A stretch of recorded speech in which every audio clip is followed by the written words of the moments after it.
Be friend में आप सभी का स्वागत, अभिनंदन। आज की हमारी चर्चा का जो विषय है वो है मेरा भारत महान, जबकि 100 में से 99 आप समझ ही गए होंगे। सारे जहां से अच्छा हिंदोस्तां हमारा, कहने और सुनने में बड़ा अच्छा लगता है मेरा भारत महान, जबकि वास्तविकता यह है कि 100 में से 99 बेईमान। इतिहास साक्षी है कि भारतीय शासकों के अपनों ने ही उनके खिलाफ विदेशी आक्रांताओं से मिली भगत कर बुलाया एवं अपनों से दगा कर परायों का साथ दिया। देश को कमजोर करने में ऐसे जयचंदों, घर के भेदियों, दोगलों की कमी ना तो पूर्व में थी और ना ही आज है। आजादी के बाद भारत ने कई क्षेत्रों में उल्लेखनीय प्रगति की है। उसमें प्रौद्योगिकी, अंतरिक्ष विज्ञान, चिकित्सा, ऑटोमोबाइल इंजीनियरिंग, परिवहन, निर्माण, उत्पादन आदि के अलावा बेईमानी, चोरी, अपराध, रिश्वतखोरी, गद्दारी, गरीबी में भी नाम ऊंचा किया है। आज भ्रष्टाचार के मामले में भारत दुनिया में चौथे स्थान पर है। 1947 बाद लोग स्वतंत्र नहीं, स्वच्छंद हो गए हैं। पहले सड़कें कच्ची, उबड़ खाबड़, पथरीली होती थी, लेकिन लोग भाई बड़े ही सीधे होते थे। अब इसके विपरीत है। सड़कें पक्की, अच्छी एवं सीधी हो गई हैं, लेकिन लोग तो जी बहुत ही टेढ़े हो गए हैं। आंकड़ों की बात छोड़ें तो वास्तविकता यह है कि गरीब अमीर के बीच की खाई बहुत बढ़ गई है। आम आदमी केवल सरवाइव ही कर रहा है, जीवित रह रहा है। आज 90% लगभग लोग जैसे तैसे मेहनत मजदूरी कर जीवन यापन कर रहे हैं। पर्यावरण असंतुलन एवं वर्षा की अनिश्चितता, अतिवृष्टि अनावृष्टि के चलते फसलों का भरोसा नहीं रहा। दिहाड़ी, फुटकर व्यवसाय, थड़ियां, कॉन्ट्रैक्ट पर शोषण की नौकरी व बेरोजगारी की भीड़, नशाखोरी, सरकारी नौकरी न मिलने से बेराह युवा, अक्रमणता, धर्म, संप्रदाय, राजनीति, जुलूस, क्रिकेट, मोबाइल फोन पर रील्स देखने की अंधी दौड़ में भारतीय सभ्यता संस्कृति का मूल्य बदल रहा है। सरकारी क्षेत्र हो या निजी, हर स्टेप पर भ्रष्टाचार, कामचोरी, बेईमानी, शोषण, प्रताड़ना, बेहयाई के अपने स्तर व तरीके हैं, जिसमें कार्मिकों को 3 वर्गों में बांट सकते हैं। पहले, जो बिना किसी लेन देन, पहचान, सिफारिश के समय पर रूटीन में काम कर देते हैं। ऐसों को ईश्वर का अवतार भी माने तो अतिशयोक्ति नहीं होगी। उन्हें लोग दिल से धन्यवाद भी देते हैं व उनके लिए दुआ भी करते हैं। दूसरे, जो लोग सुविधा शुल्क लेकर आम आदमी का काम कर देते हैं, लेकिन उसे समय तक काम को रोक रखते हैं तथा ना करने के बहाने तर्क व नियम कानून बताते नकारात्मक चलते हैं, जब तक कि उन्हें काम करने का शुल्क नहीं मिल जाता। वांछित राशि के लेन देन में भी ऊपर नीचे का सौदेबाजी कर लेते हैं, लेकिन मुश्किल से किसी को छोड़ते हैं। कुत्तों की तरह हड्डी चबाने की उन्हें आदत जो पड़ जाती है, पैसा मिलते ही उनका व्यवहार, काम करने का तरीका व तत्परता बदल जाती है। रूखापन मिठास में, नकारात्मकता सकारात्मकता में, दुर्व्यवहार सद्व्यवहार में बदल जाते हैं। पहले जहां ठीक से जवाब भी नहीं देते थे, घंटों खड़ा रखते, चक्कर पे चक्कर देते, किंतु जेब गरम होते ही बिल्कुल उल्टा हो जाता है। ऐसे कार्मिक नौकरी करने की तो तनख्वाह लेते ही हैं, लेकिन काम करने का पैसा अलग से चाहते हैं। यह बात अलग है कि पाप का घड़ा जब भरता है तो सारा हिसाब बराबर हो जाता है। तीसरी तरह के लोग वे होते हैं जिन्हें ईमानदारी दर्शाने का रोग होता है। वे 1 नंबर के ईमानदार होते हैं। अपने ईमानदार होने की पूरी चर्चा गर्व से करते हैं तथा सामने वाले को भी एहसास कराते हैं। वे जमकर दूसरों की बुराई करते हैं, उनकी बेईमानी की व्याख्या कर उड़ते हैं। ऐसे लोग प्रदर्शित अच्छे होते हैं, लेकिन नियम सिद्धांत कानून के अनुसार चलते हैं। वे काम को लंबा खींच लेते हैं, जिससे काम कराने वाला परेशान हो जाता है। समय पर ना हो पाने के कारण काम का कोई महत्व नहीं रह पाता। ऐसों के लिए अपनी ईमानदारी का बखान जरूरी है, काम करना नहीं। उनका ईगो इससे संतुष्ट होता है, लेकिन जब उन्हें किसी राजनेता का कॉल आता है या उच्च अधिकारियों से डांट पड़ती है या काम कराने वाला शिकायत, सूचना की धमकी या जी हजूरी करता है, तो काम कर देते हैं। वर्तमान में इस प्रकार के कार्मिकों को निकृष्ट माना जाता है। उनके लिए एक कहावत है, ना तो वो खुद सुखी रहते हैं और ना ही वो किसी को सुखी रहने देते हैं। ईमानदार कार्मिक ज्यादा दिमाग नहीं लगाते, वे सीधे सरल होते हैं, अपनी ड्यूटी समय पर पहुंचते हैं, काम को आजीविका का मुख्य स्रोत व भगवान का काम समझ निष्ठा से काम करते हैं। वे इधर उधर, ऊपर नीचे, इफ बट नहीं सोचते। काम को कर्तव्य समझ निर्धारित समय अवधि में बिना किसी अपेक्षा लाग लपेट पूरा कर देते हैं। काम करने का भी किसी पर एहसान नहीं जताते, बल्कि दायित्व बोध से अच्छा करते हैं। भ्रष्ट कार्मिक इनसे खुश नहीं रहते, किंतु नाराज भी नहीं होते, क्योंकि ये ऑफिस की साख होते हैं। बैंक लोन बड़ा छलावा है। प्राइवेट बैंक में घुसना आसान है, निकलना मुश्किल। सरकारी बैंक में घुसना मुश्किल है, निकलना आसान। प्राइवेट बैंक फाइल चार्ज, ब्याज दर, पेनल्टी, किश्त चुकने पर लगातार calls, cheque bounce, statement, insurance, closing charge आदि के नाम पर जितना लोन लेते हैं, उससे कई गुना ज्यादा वसूल कर लेते हैं। सरकारी बैंकों में उपयुक्त सभी नॉमिनल होते हुए, लेकिन तंत्र प्राइवेट बैंक के बराबर लूट लेता है। लोन के लिए इतने चक्कर लगवा लेते हैं कि वह बार बार पृथक डॉक्यूमेंट मांगते हैं कि लोन लेने वाले के जूते घिस जाते हैं। वह परेशान होकर सोचता है कि इस बैंक से अप्लाई ही क्यों किया, प्राइवेट में कर देता तो अच्छा होता। प्राइवेट में लोन लेने वाले कार्मिक का कमीशन व इंसेंटिव होता है, तो सरकार में स्वयं ना लेकर एजेंट पाल रखे होते हैं, जो चाय पानी, रिश्तेदार, मित्र के माध्यम से सुविधा शुल्क ले लेते हैं, वरना फाइल पर ऑब्जेक्शन लग जाते हैं। राजस्व विभाग में बड़ा एका होता है, उसमें कलेक्टर से चपरासी तक सब गुपचुप में अंडरस्टूड होता है। लगभग के प्रतिशत फिक्स होते हैं, कभी किसी को मांगना नहीं पड़ता।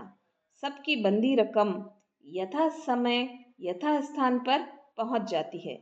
रजिस्ट्री में उप पंजीयक, तहसीलदार, बाबू आदि के परसेंटेज फिक्स होते हैं तथा उन्हें अपने हाथ भी नहीं रंगने पड़ते, क्योंकि रजिस्ट्री होने से पहले ही उनका हिस्सा स्टैंप वेंडर या टाइप वाले के यहाँ अग्रिम जमा हो जाता है, और यदि नहीं हो पाता है तो कार्यालय का रजिस्ट्री बाबू ले लेता है। कुछ कार्मिक इसलिए ईमानदार बने हुए होते हैं क्योंकि उन्हें बेईमानी करने का मौका नहीं मिलता। इससे अभिप्राय यह नहीं है कि वे ईमानदार हैं और अपना काम निष्ठा से कर रहे हैं। उनकी भी कथनी और करनी में फर्क है। जैसे शिक्षा विभाग में काम के प्रकार के अनुपात में सैलरी अपेक्षाकृत अच्छी है। विभाग के 1% बाबू व पहले वर्ग अनुसार काम करते हैं। शेष पदस्थापन से लेकर सर्विस बुक बनाना, स्थानांतरण, स्थायीकरण, वेतन वृद्धि, एरियर, एसीपी आदि से लेकर सेवानिवृत्ति तक खसोटना जानते हैं। लगभग ने नौकरी के अलावा अपने पृथक बिजनेस खड़े कर रखे हैं, जिनमें बीमा, स्टेशनरी, प्लांटिंग, मार्केटिंग, दलाली आदि है। इसके अलावा ड्यूटी आवर्स में सीट पर नहीं बैठना, चाय पानी के नाम पर थड़ियों पर घूमना, देर से आना, जल्दी जाना, बॉस की गुड बुक में रहकर बंक मारना, ऑफिस आइटम्स में परचेसिंग में कमीशन आदि कॉमन है। शिक्षकों की बेईमानी के तरीके अलग हैं। शिक्षक बनने तक वे जी जान लगाकर पढ़ाई तैयारी करते हैं। शिक्षक बनने के बाद बमुश्किल लेट लतीफ बहानेबाजी तू पढ़ मेथड, क्लास में देर से जाना, स्कूल में मोबाइल फोन का अधिक से अधिक प्रयोग करना, पढ़ाने के बजाय ऑफिस में प्रतिनियुक्ति लगवाना, अन्य कामों की अधिकता की दुहाई देना, नेतागिरी, राजनीति करना, एमडीएम व अन्य खरीद फरोख्त में कमीशन, स्कूल में ढंग से ना पढ़ाकर घर पर ट्यूशन लेना, प्रैक्टिकल व शिक्षण सामग्री के नाम पर पैसे ठगना चलन बनता जा रहा है। ट्यूशन व मिलने वाले विद्यार्थियों को अच्छे नंबर देना, शेष पर ध्यान नहीं देना, कक्षा 9वीं व 11वीं में कस कर नंबर देना ताकि बोर्ड कक्षाओं का रिजल्ट अच्छा रहे व नौकरी पर आंच ना आए। सफेद खाकी व काला कोट, अरे बाप रे बाप, इन तीनों से तो भगवान ही बचाए। जो इनके चुंगल में फंस जाता है उसकी बर्बादी निश्चित है। सफेद कोट डॉक्टर का जिसे भगवान समान माना जाता है, बीमार एवं परिजन चिकित्सक व पूर्ण ही नहीं अपितु अंधविश्वास करते हैं। डॉक्टर के कहे शब्द, उसकी राय, उपचार शंका से परे होते हैं। डॉक्टर का कार्य मानव जाति की सबसे बड़ी सेवा है, लेकिन आजकल बहुतायत ने इसे व्यवसाय नहीं बल्कि विद्रुप कर दिया है। जन भावना व उनके विश्वास के साथ खेलकर वे अनावश्यक मरीज को इंगेज रखते हैं, महंगा इलाज देते हैं, फिजूल जांचें करवाते हैं ताकि उन्हें फीस व कमीशन मिलती रहे। सरकारी ड्यूटी बराबर ना कर घर पर पेशेंट ठीक से देखेंगे व उपचार भी अच्छा करेंगे। सरकारी मोटी तनख्वाह में काम अच्छा नहीं करेंगे, घर पर 200 की फीस पर अरे साहब पूरा ध्यान देंगे। फर्जी मेडिकल सर्टिफिकेट तथा समूचा ध्यान निजी प्रैक्टिस व क्लिनिक पर देंगे। इनका घिनौना रूप तो उस समय सामने आता है जब वे मानव अंगों की तस्करी करते हैं। किडनी, लीवर, आंखें, स्किन आदि ट्रांसप्लांट कर देते हैं। वे इतने निर्दयी कसाई हो जाते हैं कि पीड़ितों के घर बार तक बिक जाते हैं। खाकी कोट पुलिस का, जिसका कार्य आमजन में विश्वास, अपराधियों में खौफ, जनता की रक्षा सुरक्षा, अपराध निरोधक है, लेकिन वर्तमान में आमजन का पुलिस पर विश्वास कम, अविश्वास ज्यादा हो गया है। सही मामलों में एफआईआर दर्ज करने में आनाकानी होती है, गलत व फर्जी प्रकरणों में सजा हो जाती है। इसमें राजनीतिक दखल भी बड़ी समस्या है, जिससे पुलिस चाहकर भी तटस्थ नहीं रह पाती है। कालाकोट वकील का जो कि न्यायालय एवं जनता के बीच की कड़ी है। न्याय अंधा होता है, लेकिन वकील चाहे तो विधि, तर्कों, तथ्यों के माध्यम से सच को झूठ और झूठ को सच बना सकता है, साबित कर सकता है। सच्चे झूठे साक्ष्य, गवाह जुटाए भी जा सकते हैं, नहीं भी। केस में सच झूठ वास्तविकता वकील से छिपी नहीं रहती है। काफी कुछ समझते जानते हुए भी बिना सबूत जज निर्णय नहीं बदल सकते। निर्णय की अपनी सीमा है, किंतु वकील की फीस, पेशियों पर खर्चों, कागजों, नकलों, जमानतों पर व्यय की कोई सीमा नहीं। वकील की कोई निर्धारित फीस नहीं होती, न्यूनतम की जगह अधिकतम होता है। पीड़ित समय, रोजगार, शारीरिक मानसिक स्वास्थ्य, मान मर्यादा, प्रतिष्ठा सभी तरह से तबाह हो जाता है। इस पेशे का घृणित पक्ष उस समय उजागर होता है जब न्याय बिक जाता है, साठगांठ हो जाती है, निर्दोष मारा जाता है, अपराधी बेखौफ हो जाता है, पक्ष विपक्ष के वकीलों में फिक्सिंग हो जाती है, वादी परिवादी के विश्वास की हत्या हो जाती है, जर जोरू, जमीन, लड़ाई, दुर्घटना आदि मुकदमों में लोगों के परिवार टूट जाते हैं, तबाह हो जाते हैं। भ्रष्टाचार, बेईमानी, धोखाधड़ी, गुंडागर्दी, गंदगी, गंदी राजनीति, मिलावट, सिफारिश, नकल, अवैध खनन, कब्जे, निर्माण, आवंटन, काला बाजारी, लेट लतीफी, गंदगी, दोगलापन, कार्यस्थल पर महिलाओं से अश्लीलता, जाति, धर्म, संप्रदाय, क्षेत्रीयता के नाम पर भेदभाव, हिंसा, दंगे, नेतागिरी, फैशन की अंधी दौड़ आदि सोशल मीडिया से तार तार होते भारतीय सभ्यता संस्कृति के मानदंड, टूटते परिवार, बिखरते रिश्ते, आपसी शत्रुता का बढ़ता जहर आदि सिद्ध करते हैं कि भांग एक कुएं में नहीं बल्कि भारत के सारे पानी में घुल गई है। सारी हवा दूषित हो गई है। जिन प्राचीन प्रतिमानों की दुहाई देते हैं, गौरव करते हैं, इस सभ्यता, संस्कृति, इतिहास, महापुरुषों, कला, साहित्य, विज्ञान, नैतिक मूल्यों, राष्ट्रीय चरित्र, देशभक्ति का पूरी दुनिया में डंका बजता था, आज उनकी महती आवश्यकता है। उन पर सोचने, विचारने, चिंतन मनन करने एवं कथनी करनी के भेद को समाप्त कर क्रियान्विति करने की। लोग व्यक्तिगत पहचान, जाति, धर्म, संप्रदाय बचा बढ़ा रहे हैं, जबकि पुकार राष्ट्रीयता की है। अफसोस इस बात का है कि हमने सदियों की गुलामी से भी सबक नहीं लिया। स्वतंत्रता आंदोलन के समय के देश प्रेम, जज्बे, जुनून को पुनर्जीवित करना होगा। नेशन फर्स्ट कथनी में नहीं, करनी में चाहिए। भारतीय के अलावा अन्य पहचान नहीं चाहिए।